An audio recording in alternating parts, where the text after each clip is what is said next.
Төрсний дараах бэлгийн амьдрал. Цус алдалт зогссон үед бэлгийн амьдрал эхлэх боломжтой. Хэрв энэ нь төрсний дараах 22 хоногийн өмнө болсон бол заавал бэлгэвч хэрэглэх хэрэгтэй. Учир нь шээсний зам нээлттэй байдаг бөгөөд халдвар авах эрсдэл их байдаг. Хэрв төрөх үед хагалгаа хийсэн бол эмчид заавал очиж шархын эдгэрэлтийг үзүүлэх хэрэгтэй. Төрөх үед гэмтэлгүй байсан ч анхны харилцаа өвдөлттэй байж болно. Учир нь өтрээний хуурайшилт үүсч болно. Энэ нь хэвийн бөгөөд илүү удаан урьдчилан бэлтгэл хийх шаардлагатай. Мөн нэмэлтээр тусалгооны кил ашиглаж болно. Лактац нь жирэмслэлтээс хамгаалдаг гэж үздэг. Гэхдээ энэ нь үнэн мөн худал юм.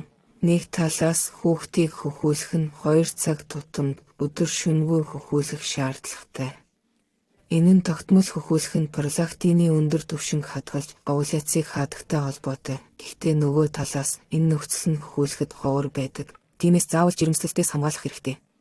Энэ бол дааврын спираль, хөхүүлэгчүүдэд зориулсан таблет, эсвэл саад дотгорын арга.